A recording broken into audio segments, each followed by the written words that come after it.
فاطمة بكو من نساء منبج.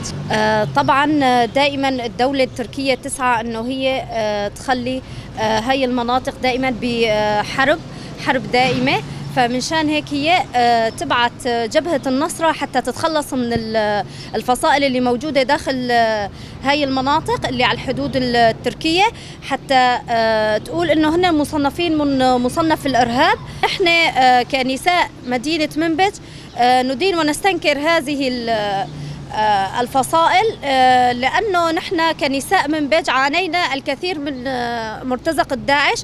من شان هذا الشيء نحن ما نقبل هاي الفصائل تكون على حدودنا.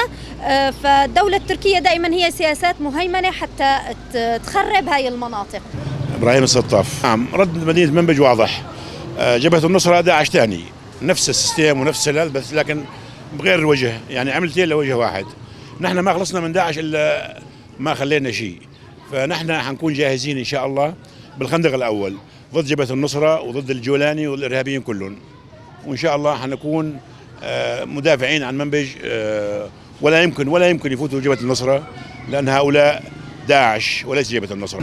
نناشد التحالف الدولي أن يتدخل فورا، لأنه جبهة النصرة نفس داعش، نفس السيستم، نفس الفكر، وهي مصنفة على قائمة الإرهاب.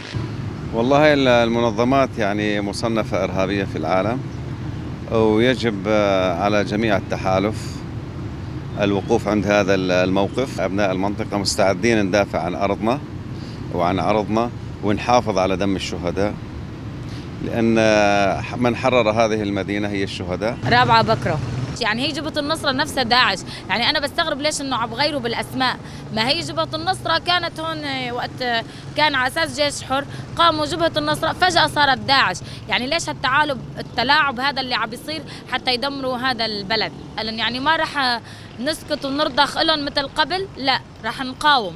انطلب كثير من التحالف الدولي ومنطالب التحالف الدولي انه يتوقف هذا العمل الاجرامي اللي هن عم بيشوفوا هذا الشيء وساكتين عن هذا الشيء.